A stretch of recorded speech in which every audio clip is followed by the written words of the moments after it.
This conference will now be recorded. Okay, good morning. This is Joe Trottola, and I'll be your presenter today. And today, the title is How to Analyze the Client, specifically to the Medicare Supplement buyer owner. So this would be kind of directed towards if you're working with somebody that is turning 65, or if you're working with somebody that's already on Medicare, has a supplement plan, and is interested in making a change. So it's kind of directed towards those two people. First thing I want to do, because we're recording this and we're going to make this public view, I want to just go over a couple of disclaimers. Unfortunately, in our industry, there's a lot of what I consider ass-hurt agents. So I just want to make sure we get a couple of the hospitality out. For one, this is not intended to replace AHIP or any specific carrier training. This is meant as a guideline only. The agent is ultimately responsible for knowing all the rules and regulations. The presenter, which is me, is not affiliated with CMS, Medicare, Medicaid, the United States government, any state or local government, VA, SHIP, or PACE. And this course is not endorsed by any of the above. Makes it sound like we're doing a pharmaceutical commercial now, doesn't it? So, who is the typical Medicare supplement client and prospect? And again, this is not the rule. This is more of a guideline. But these 8 or 9 bullet points are the typical common person that you're going to come across in your career that will either purchase a Medicare supplement plan or already has one. First and foremost, it's somebody that wants predictable healthcare costs. In other words, they begin at the beginning of the year, January 1st. They know exactly what their healthcare is going to cost for that entire year before the year even begins. Someone who does not want any network restrictions, someone who wants to go see any doctor anywhere, anytime, anywhere in the U.S., someone who does not want copays, deductibles, and cost share. Now, I put an asterisk on the deductible. We're going to address that in a little bit with the more commonly chosen Medicare supplement plans. And really, when it comes down to it, it's about money. You know, somebody who has resources to support about $150 to $200 a month, and that might be more in some states such as New York and Florida, and that might be less in other states such as Virginia and Oklahoma. But on average, it's about $150, as much as $200. On top of the $134 that they're already going to be paying to Medicare. And where I came up with this average figure was a typical Plan G, which is the more commonly advised plan for supplement, knocks on the door of about $100 to about $125 a month, depending on where you are in the country.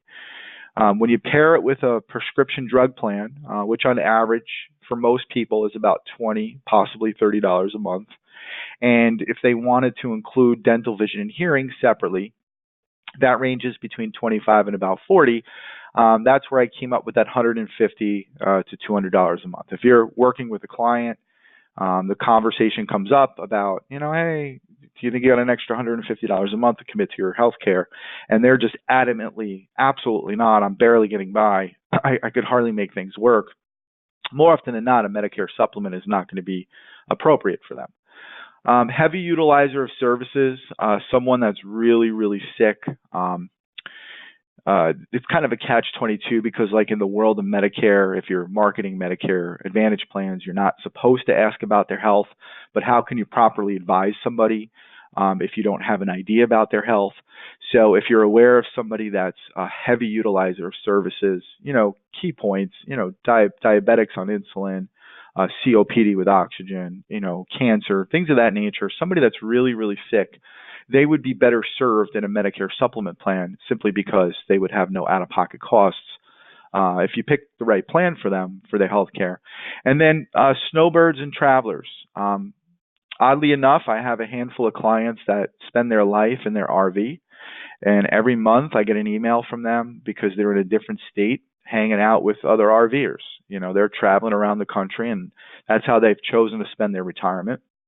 And where we are here in South Florida, we're entering the season, which is what we call the season, and that's where all the New Yorkers, and just mind everyone, I am from New York, but it's where all the New Yorkers tend to come in. We all grit our teeth and say, oh, damn, never going to get in to see a table at a restaurant. The movie theaters are going to be packed and the traffic is going to be congested, but the snowbirds are coming in. So a snowbird would be an ideal candidate for a Medicare supplement. Now, again, this is not the rule. This is just a guideline. This is going to be the kinds of people that you're going to come across and see in your career. Kind of keep your percolating ears up. Try to look for these kinds of people, because that's where you're going to want to lead the conversation to. You're going to want to bring them down the road of the Medicare supplement. So what information do you need to begin helping someone? And I tend to call this the quoting stage, okay? So mind you, the conversation you have with somebody turning 65 is going to be completely different than the conversation you have with somebody that's over 65. So I'm going to try to work them both in to this presentation, and I'm going to be switching back and forth. So I'll go T65 or O65 when I'm speaking about that. But first and foremost, you need their zip code and their county. Very, very, very important. Why? Why do you need their county? Because a lot of times zip codes fall within two counties. And oftentimes the rates can be different from one county to the other, depending on how the carrier prices the product. So it's always important you have the zip code in the county. You absolutely want their date of birth. You do not want to rely on their age. Why? Because people tend to make themselves older when they tell you their age. I am 42 years old today. My birthday's on September 22nd. If you ask me how old I am, I'd tell you I'm 43. But as of today, if I sign an insurance application for Medicare Supplement, as of today, I'm 42. Now, that might not be true with life insurance. Some of them do age last, some of them do age nearest. But when it comes to Medicare supplements, we zero in about what is their age today. So don't rely on their age. Always get their date of birth. And then also, too, as odd as this may sound, a lot of times, because we're dealing with the older folks, they tend to forget. So they might tell you they're 67 and you get their date of birth and they're really 66 or they're really 69. Common errors, but always get their date of birth. Never rely on the age. If they're entitled to Medicare, you want to know when it began or when it begins. So turning 65, is their Medicare happening in January, February of next year, March? If they're over 65, when did their Medicare begin? Primarily Part A and Part B, and it's on their card. If they're turning 65, you want to get an idea of what they're doing now for Medicare. It's a very good practice to understand what they're doing for healthcare. Several reasons why. Reason number one, if they're in a plan such as like an Aetna or a Cigna, you can get their feel for how their experience has been with that insurance company. And if their experience has been nothing but negative, when it comes time to making a recommendation, you're going to know enough not to recommend that particular insurance company. So if the client says, yeah, I've had Aetna for 10 years, how's your experience been with them? It's been terrible. I hate them with all my heart and guts. You're not going to quote them Aetna. It'd be silly for you to do that. So it's always good to get an idea. Second thing is when you understand what kind of health coverage they have today, you can use that as an example to help explain how their coverage is going to work with you. So you can use those examples, so when you went to the doctor and the doctor asked you for a $25 copay, do you remember how that was in your current health plan? And they'll say yes. And they say, okay, great. Under Medicare and the Medicare supplement, when you go see that same doctor, you're no longer going to have a copay. Do you see the differences between the two? So it really helps them understand that a little bit better. If they're over 65, you want to understand what plan they have now. Now, if they have a Medicare supplement, what you want to know is you want to know the name of the insurer. Very important. The plan alphabet letter. Is it a plan F as in Frank? Is it a plan N as in Nancy? Is it a plan C as in Charlie? And you want to know what their most recent monthly premium is. And for the most part, everybody knows this stuff. A lot of times, they won't know what alphabet letter they have. They'll think they know. Best way to understand is just ask them to pull out their card. If you're sitting there with them, you can see it yourself. Always a suggestion to make a copy of it. If you're dealing with them on the telephone, ask them to read off the card to you. Never take the client's word for it if they seem a little bit choppy with their response. If they're in a Medicare Advantage plan, they may not be able to get out of it. You have to check for special enrollment periods, and which we'll go over that in tomorrow's session. Or if during the annual election period or the brand new next year open enrollment period, and we'll tap into those when we deal with Medicare Advantage. If they reside with anyone or if they are married. Why? Because some insurance companies, not all, will offer the applicant a discount if they are married. The other spouse does not have to take the policy. Okay, a common carrier that does this is Mutual of Omaha. Not in every state, in many states, but Mutual of Omaha will offer a client a household discount, and the other person in the house does not have to have a Mutual of Omaha policy. Medico does this if they live with somebody over the age of 18, Equitable. There's a whole list. Very important that you ask that. Some insurance companies, both people in the house have to have the policy for them to get the household discount. This really helps out when you're doing your quoting. And then finally, if you're dealing with over 65, I like to get a few very quick knockout health questions. And the reason why you generally don't go into the full health analysis first is because I feel that takes a little bit longer of a process, and you can spend 10 or 15 minutes medically qualifying somebody, and you can get to the end, you can medically qualify them, and then you go and look in your quoting tool and you find out that you can't beat their rate by $30 or $40. Their rate is less expensive than whatever you have. You just wasted all that time. So what I think makes the most sense, and we're going to deal with that in just a quick second, is to economically qualify them first, and I'll show you what I mean. But what you want to do before you even do anything is you want to get rid of any of the major health questions. And if they're underwritten, one of the major ones is dialysis. If they're on dialysis, you can't get a Medicare Supplement plan unless they're turning 65. Again, this is 065 we're talking about right now. Diabetes with more than 50 units of insulin daily, and I probably should put an asterisk there. We picked up a brand new insurance company that will take somebody with diabetes up to 100 units of insulin daily.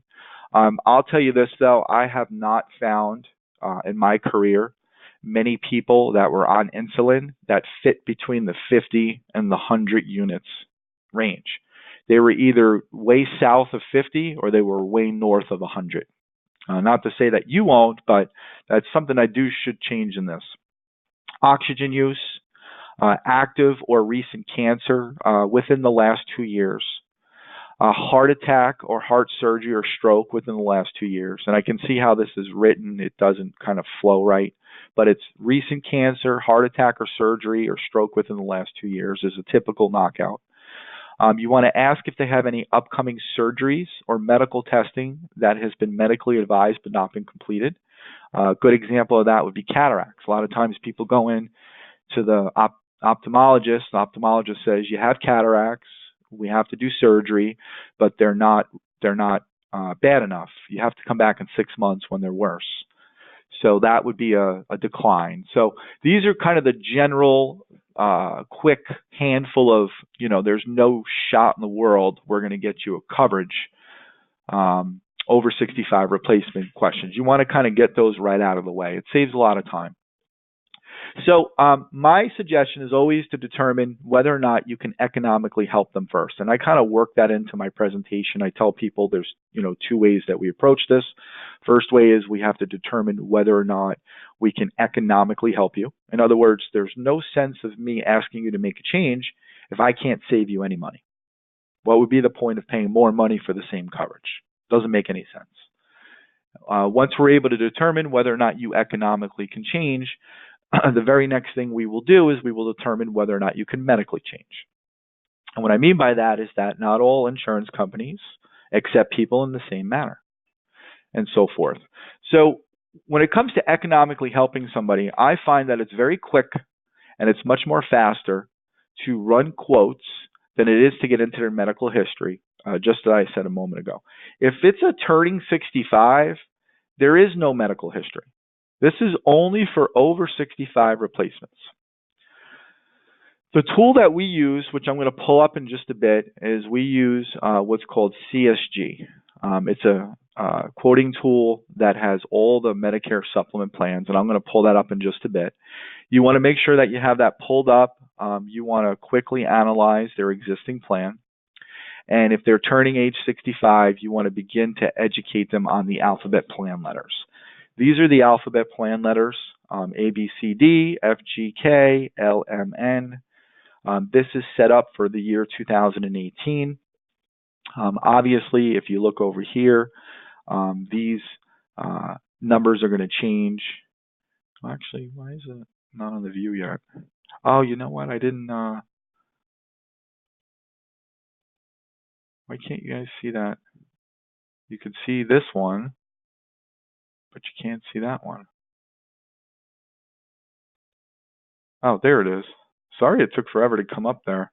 Okay, so if you look over here, in this area here, Medicare Part A deductible, Medicare Part B deductible, and Part B excess charges, those are going to change at the end of the year. These are for 2018s and so forth, but this kind of gives you an idea of the different plans, how the plans cover what Medicare leaves off on, and so forth. And then just kind of a little tidbit at the bottom, you can see that as of January 1st, 2020, plans C and F are no longer be available to sale to new subscribers. So what that means is that starting on 1/1/20, if you do not have an F or a C, you can't buy one. That's exactly what that means. So the more popular plans today are the G's and the N's. But if they're new to Medicare, they're turning 65, this is a good chart to help them understand how the alphabet letter plans are going to work. The next thing you want to do is you want to run some quotes. I'm going to show you how to do that in just a second. You want to look at age rate increases if you're in an attained age state. If you're in a issue age state, you want to look at the community rate increases, just to kind of give you an idea. If you're in Maryland, Oklahoma, Texas, Ohio, those are all attained age. If you're in Florida, Georgia, New York, those are all issue age. You want to look at historical rate increases. You want to focus on the loss ratio and obviously a typo there, the number of policyholders. And that's going to come up for you in just a second. As I mentioned before, Plan F is being discontinued on 1/1/20 for new enrollees. What's happening right now is the industry is trending towards the Plan G and the Plan N. The Plan N tends to be a really good economic value for someone who is not a heavy utilizer of health services. If they are on a Plan F and the Plan G is considerably less, which I have a tool y'all can use to determine that, you want to use the visual tools to explain the economic value to paying a Part B deductible. Many clients will fear the word deductible. It's a very scary word to them, but visual aids are generally used where the person can retain approximately 35% of what they see versus 7% of what they hear.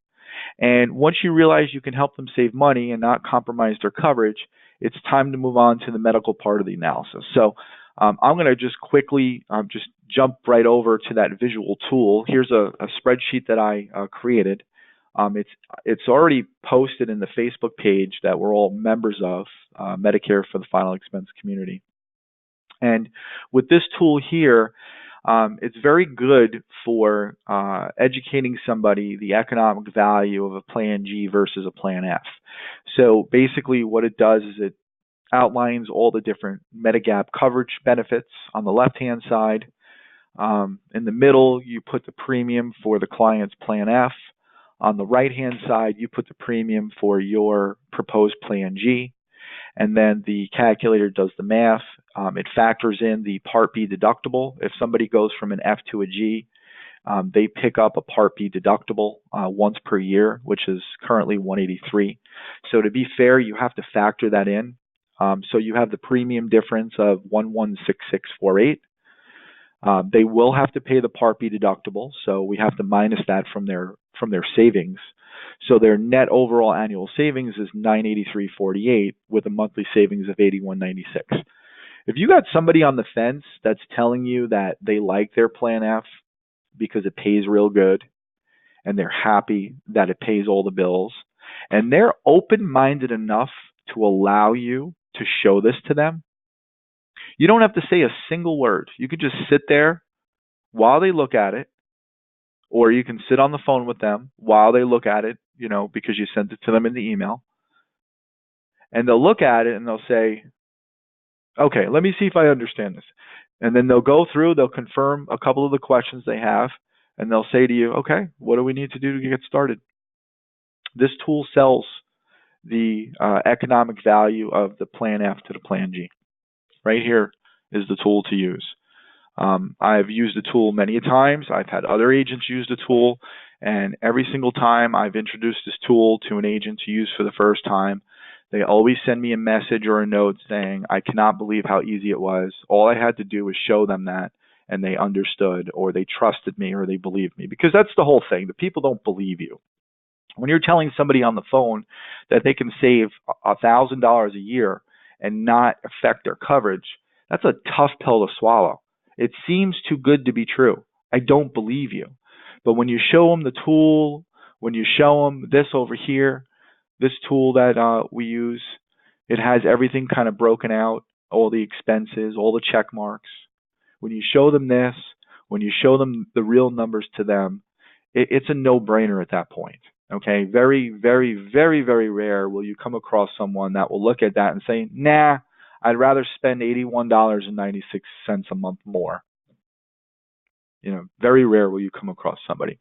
So what I'm going to do is I'm going to dive right into the quoting aspect right now, and show you folks how the quoting will work. And the tool that we use is through CSG, and everyone has the ability to use this. Just ask me for the username and the password. There's no charge. We pick up the expense on this. And you can quote out Medicare supplements.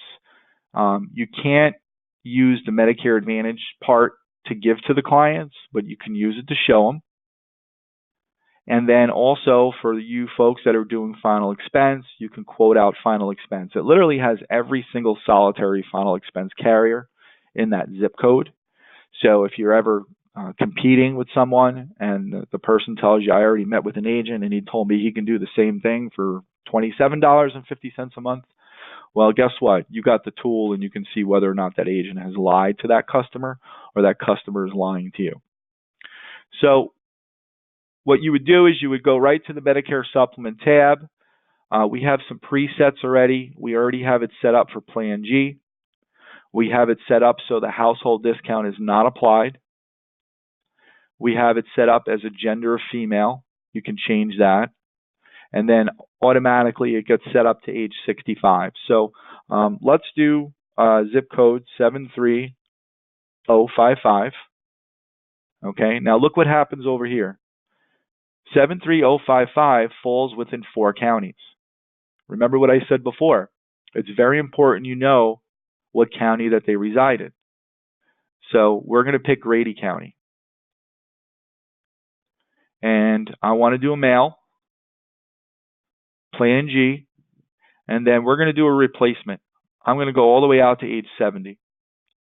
Okay, older than turning 65. And then I'm going to click Get Quote. And we'll wait, and all the plans come up. So a couple different things. Number one, the settings are already set to what's called My Companies. My Companies are the insurance companies that we contract with.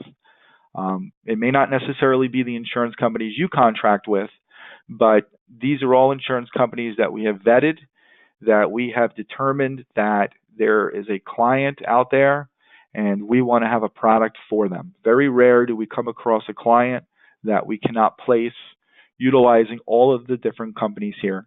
As time goes on, you will all have access to all these companies. It's just a whole lot of contracting, and the last thing we want to do is we want to overload you folks all at one time. So piece by piece. Almost everybody that I work with are in what are called just-in-time states, and Pennsylvania just transitioned over to a just-in-time state.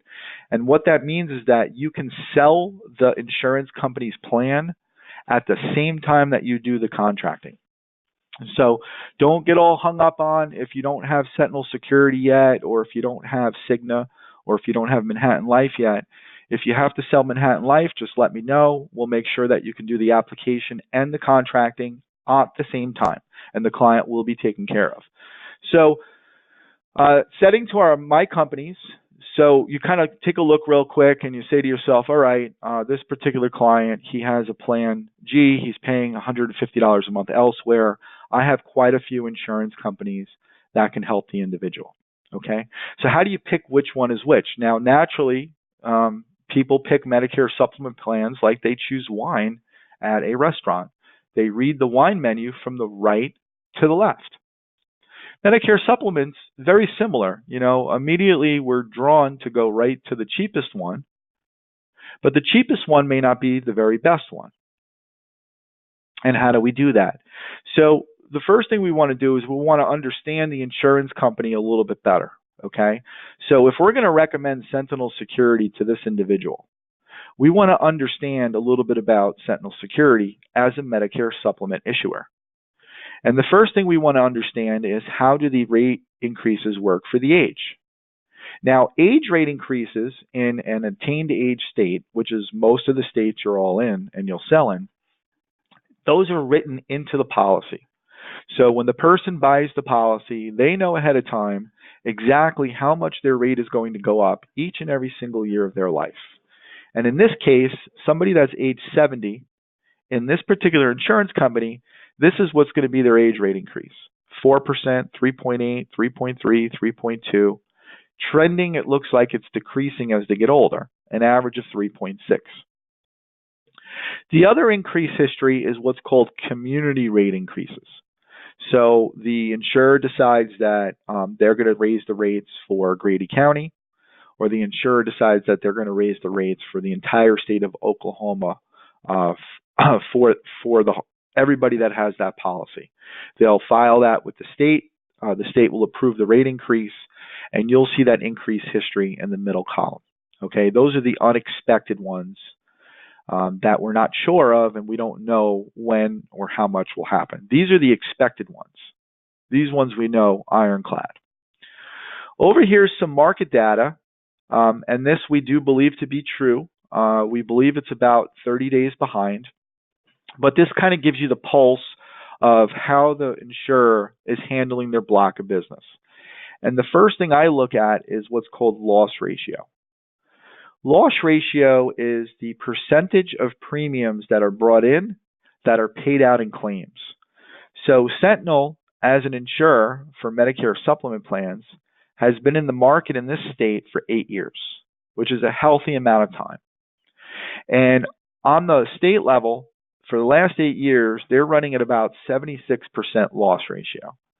So the rule of thumb is you want to be under 80%. Under 80%. Why? Because once the insurer goes above 80%, they're allowed to raise their rate increases. If the insurer is under 80%, they typically do not. So here we go. An insurer that's running loss ratio under 80%, both national and state, has not declared or had any increased history. And this goes back 5 years, in the past 5 years. The other thing I look at is market share. Kind of gives you an idea of, the trend of what the popularity is in the state of what the people are buying. And here the trend doesn't happen to be with Sentinel. They have less than a 1% market share. The main owners of market share in most states are going to be United Healthcare, which is AARP branded, and the particular Blue Cross and Blue Shields. they tend to have more of the market share. So I tend to look at the market share. It kind of gives me an idea of the penetration in the state. And then, kind of some silly things. It's always fun to talk about this with clients, but the number of lives that are covered. So in the state of Oklahoma, Sentinel Security is currently covering 1,171 lives. So you'll start to see this one pick up a little bit because agents do have a tendency to price go. So they'll put a lot of clients in this one. Let's pick another more well-known insurer that tends to come up a lot. And let's pick Cigna, and let's kind of see how they look from difference to difference, okay? So here we have Cigna Health and Life Insurance Company, and they've been in the market in this state for 2 years, okay? And if you take a look, their rate increases tend to be a little bit lower than Sentinel, on average 3.1 versus 3.6. However, if you take a look here, this year they declared a 2.5% community rate increase. Why is that? So we hop over to here and we look and see their loss ratio. And just on the national and the state level, they're over 80%, almost 85% in the state. Going back to Sentinel, their loss ratio is at 75%. So between the two, even though the age rate increases are a little bit lower, your client would be safer, statistically speaking, in Sentinel than they would in Cigna, economically speaking. Okay, it doesn't mean that they'll be able to get Sentinel over Cigna. That's when we get into the medical part of it, but economically speaking. Let's take another known insurer. Let's take Mutual of Omaha, very well-known insurer. Okay, look at these increases. Very similar to the last two we saw, but look here. Look at that middle. 9% this year, community rate increase. 5% the year before, 9% the year before that. So in 2018, if the person was turning age 71, they got a 9% increase like everybody else and a 3.4 because they got older. 12.4%. So their $130 just became $142 right quick. And why? Look at the loss ratio. 86% in the state, 80% national. Yes, they have more of a market share, but look what's happening to the clients. So the question you always got to ask yourself is are you doing yourself a service to your clients by selling them, in this example, a name brand, which Omaha has a place, but are you doing them a service by selling them a name brand when the non-name brand tends to have a better financial outlook? And then another one that comes up a lot is United Healthcare. And if you notice, they don't have any age increases. They are what are considered community rated in this particular state, as they are in a lot of states. And the community rate increase is always unknown, and they raise their rates this year, and they do every January and June, by the way, July rather, 7.5%. Why? Look at their loss ratio. They have market share, they're penetrating, but they are running at a very high loss ratio. So you use these tools to help your client determine which of these are best for you. Transitioning over a little bit to the medical part of it. Let me just move to the next slide, okay?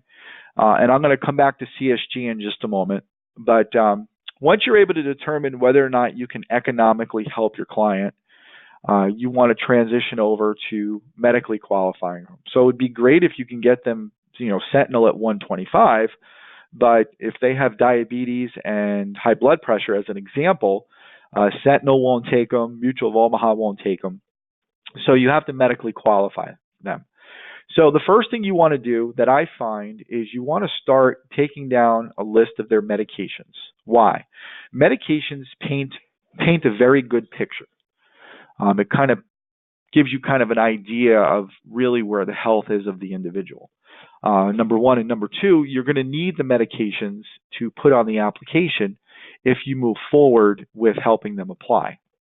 You're going to want to know precisely the names of the medications, the frequency that they take them, the dosage, and you're going to want to know the reason that it's prescribed, because these are all the things they ask for on every single Medicare supplement application. You also want to ask them when it was first prescribed. Why? Insurers look at whether or not somebody has been changing their medication, especially when it comes to high blood pressure and diabetes, because it gives it an indication that their condition is not under control. It also gives you an idea of the baseline medical conditions. As they tell you, what I find is good practice is as they're telling me the medication name, I quickly look it up on the computer, and as they're finishing spelling it for me, I'm already asking them, are you taking it for this or are you taking it for that? Sometimes the clients confuse which medicine does what. They think their statin is for blood pressure, and they think their Lipitor is for acid reflux.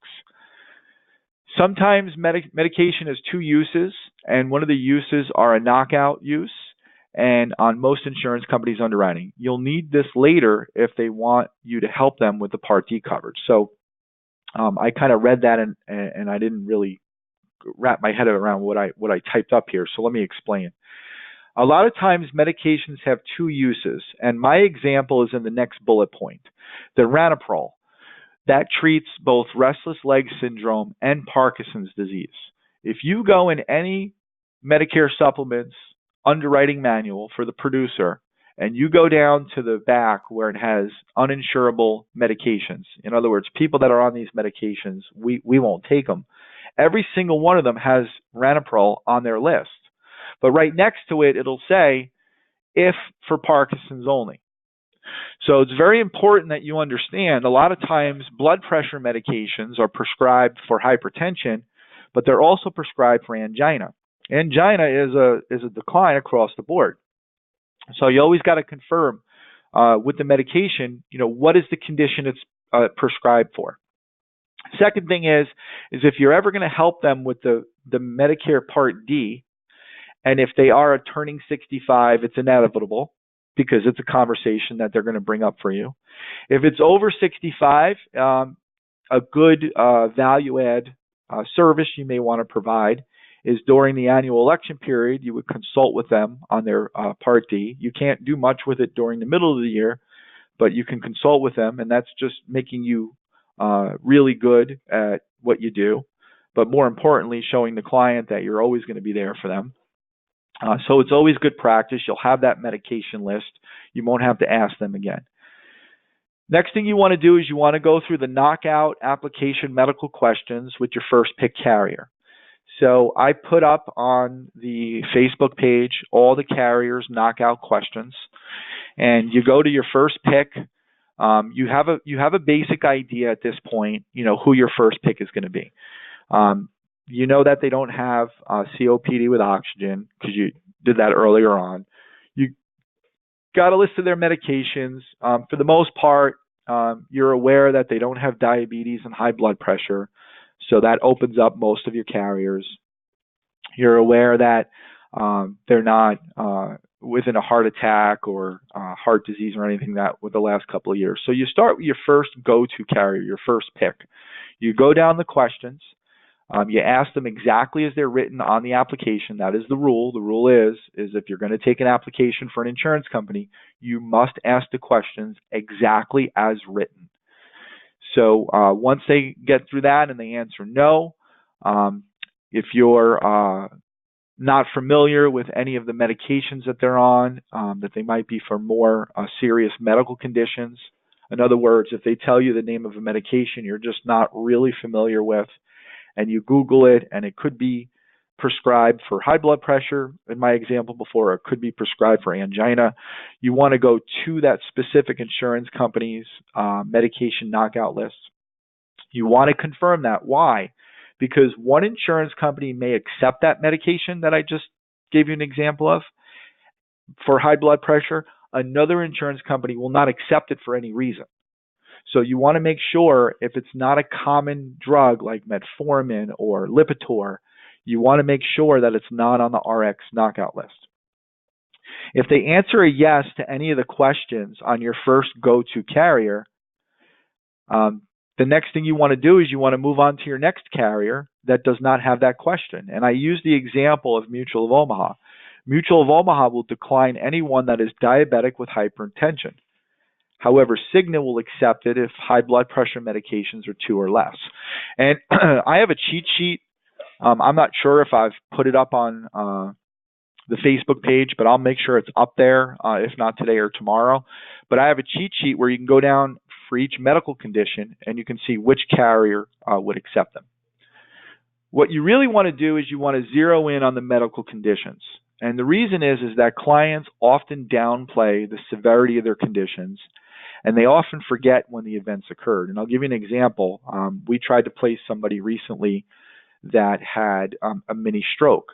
But if you speak to the guy, he would the way he was speaking to us, like it was nothing. It never really happened. It was several years ago. Long story short, the policy gets declined. We go in and we do an appeal. We need a letter from the doctor. I get a fax from the doctor's letter, and he had an actual stroke, not a TIA, an actual stroke in 2017. This guy swore he had a mini stroke 5 or 6 years ago. He actually had a true stroke in 2017. So they downplay their medical conditions. A lot of times they forget when the events occurred. Another example, we had a client going through the health interview, and the question was, in the past 2 years, have you had any heart procedure, heart surgery of any kind? The client said yes. The person asked when. He said last year. The policy gets declined. Turns out he actually had it 5 years ago. He just forgot. He thought it was last year. He's now on a recorded line. We have to go in an appeal. We have to get a letter from the doctor. A pain in the butt. So a lot of times clients will downplay or forget. So you want to ask the questions in different ways to help you get the answer you're looking for. A good example would be, when were you first diagnosed with cancer? And then the next question you would ask is, when did the doctor tell you you were cancer-free? So you can kind of get a gauge, because if you ask the question, in the past 3 years, have you consulted for cancer? They start to think and say, well, all right, 3 years. When was 3 years ago? When did it happen? I don't remember. It might have been 4 years ago. If you ask them the questions a little bit different, when were you first diagnosed? Everybody remembers that day, the day they were told they were diagnosed. They remember that as clear as we remembered yesterday. And then secondly is, when were you told you were cancer-free? They remember that day too. And then you can kind of draw the timeline and see whether or not they were cancer-free for 2 years or 3 years or whatever that carrier's rules are. When in doubt, you have the ability to call the insurance company and get a pre-qualification. They all allow it. Okay, it's not an offer of coverage, but it gives you an idea if they would or would not accept a certain condition or medication. Here's a good example. Most insurance companies will not accept an over 65 application of a client that is on an injectable. Most insurance companies. However, there are some injectables that some insurance companies will take because they're only given once a year, maybe twice a year. And a good example would be the injectable for sweating. That's the new procedure for armpit sweat. So if you're not sure, because it's not going to be in the underwriting manual, most agents aren't going to be aware of that. You're probably going to come across this once in your career. If you're not sure, you call the underwriter. You tell the underwriter, here's the situation. Here's what I got. I got a female age 67. Height and weight are normal. I got these medications. Here's my concern. The underwriter will put you on hold. They'll come back and say, yes, assuming that's all right, we can accept the person. It'll give you an idea.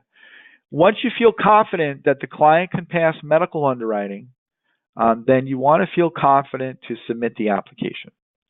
One of the things that I just realized I didn't address in this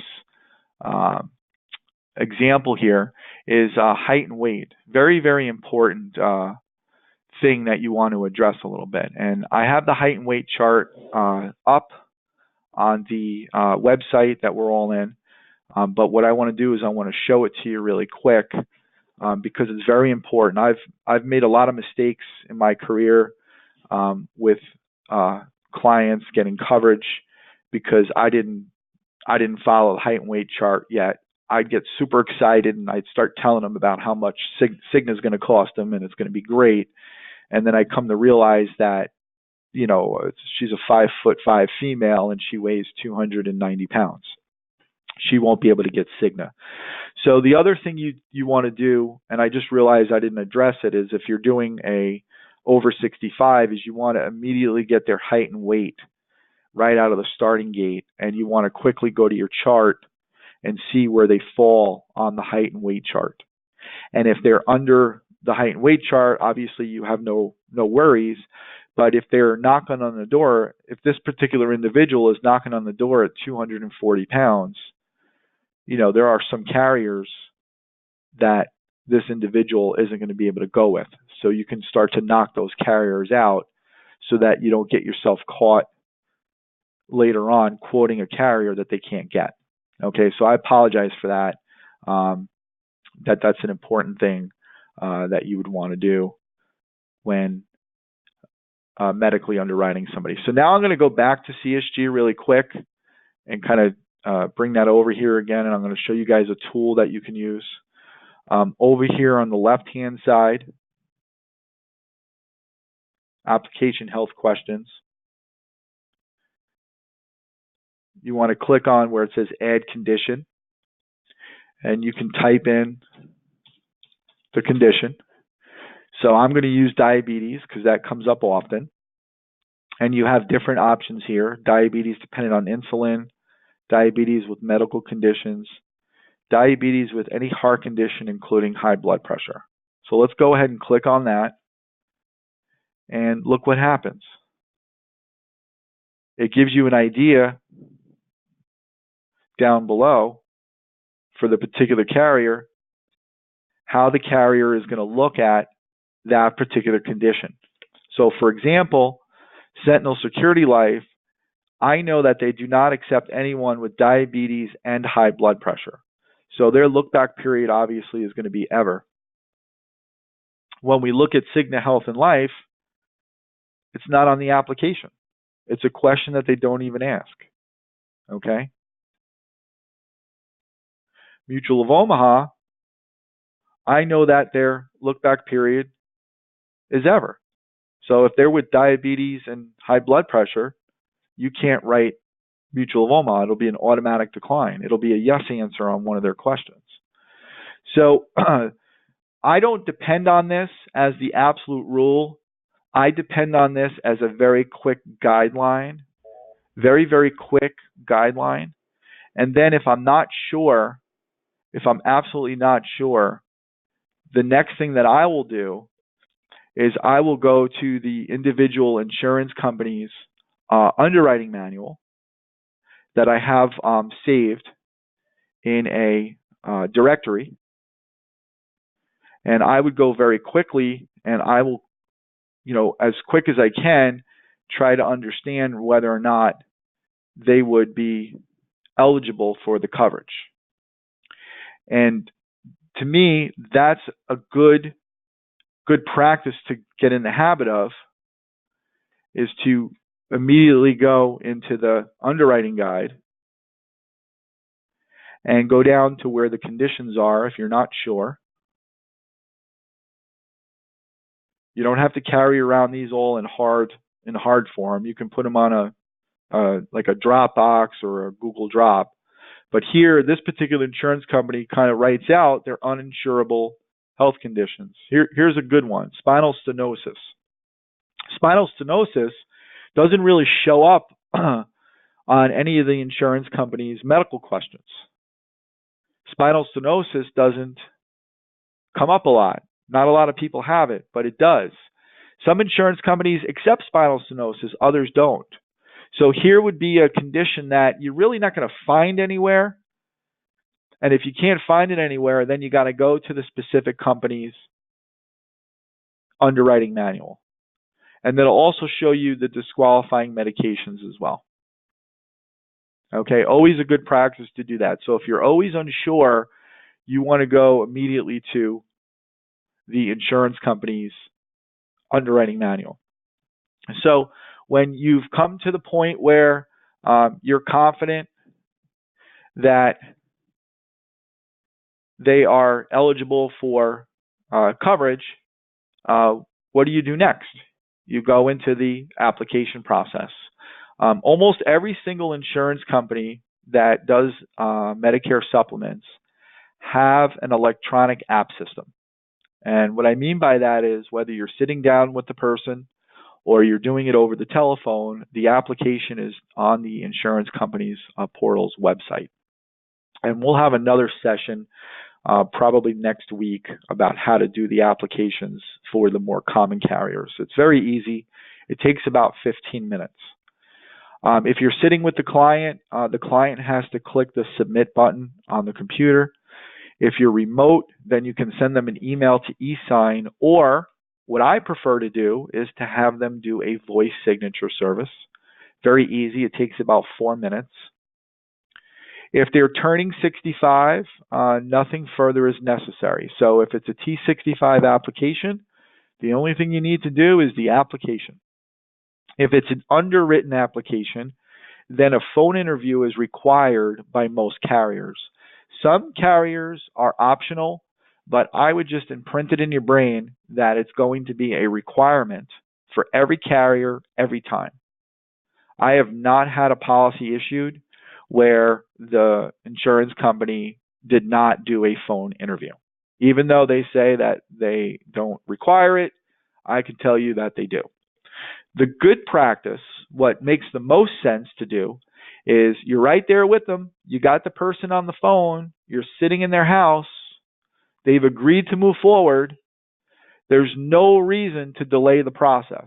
So as soon as you submit the application, you can live connect the person directly to the insurance company's personal health interview hotline, and they will be able to complete the phone interview in real time, on the spot. You won't get a decision.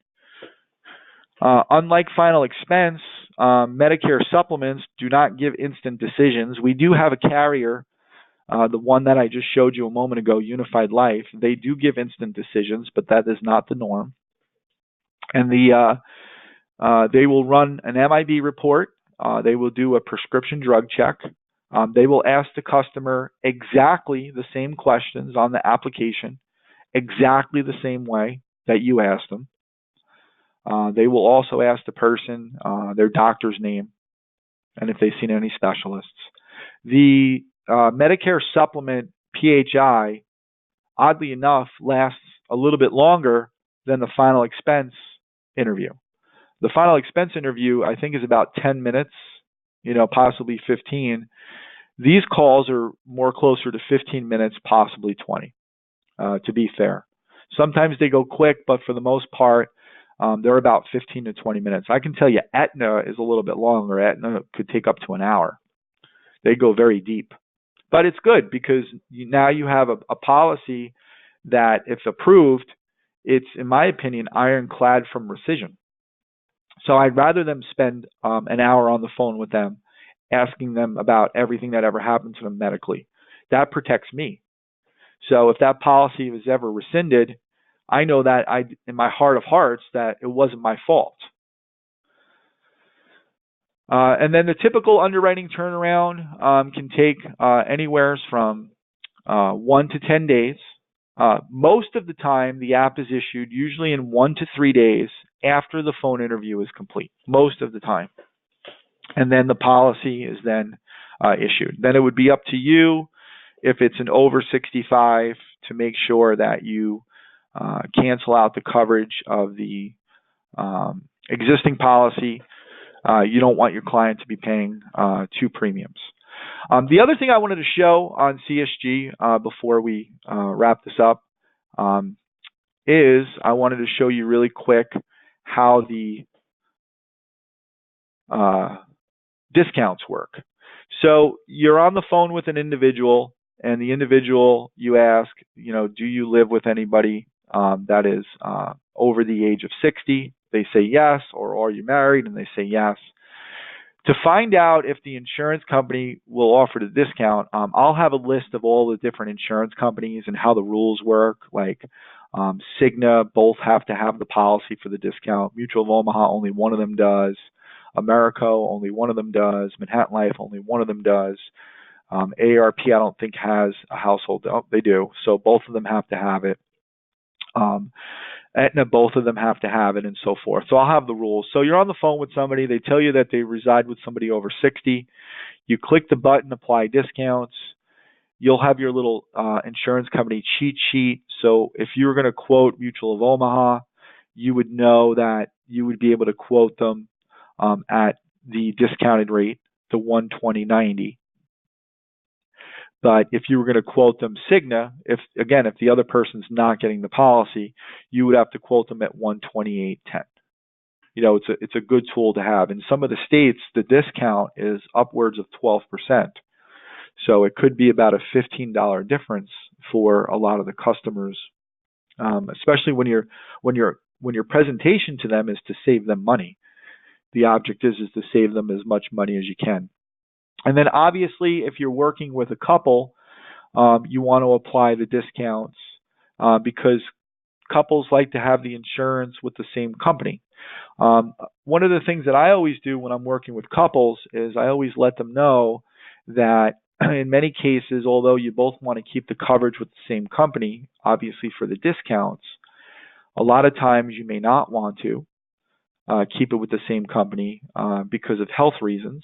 You may not be able to get the same company. So it wouldn't be fair to one spouse to bring them from a very competitive pricing situation to a more expensive situation just because the other spouse couldn't get that particular policy.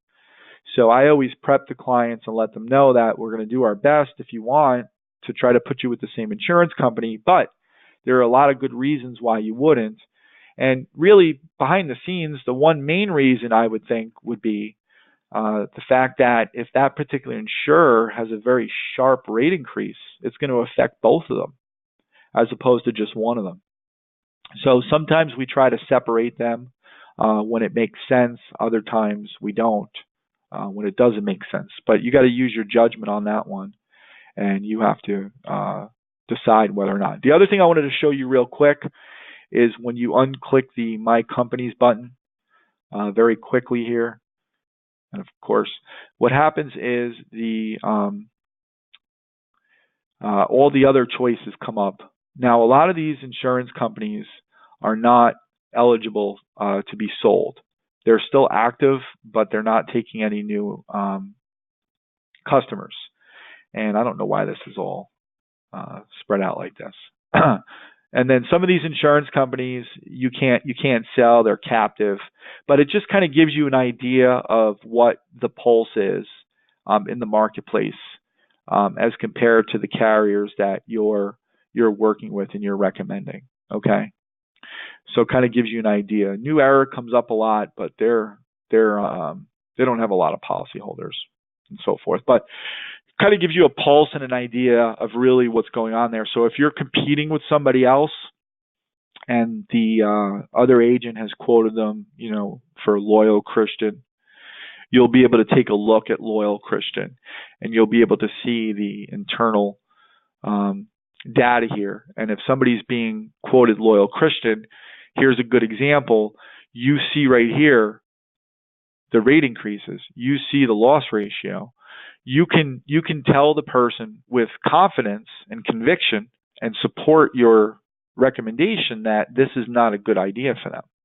So in this example, if somebody is considering Loyal Christian Benefit Association, just you saying, oh, no, you don't want to go with them, it's not good for you, you can show them why it wouldn't be a good idea.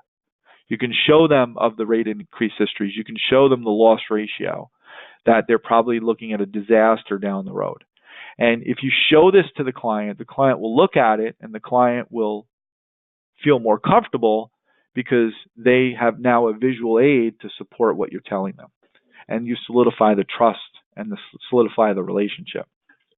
So that's really a good thing.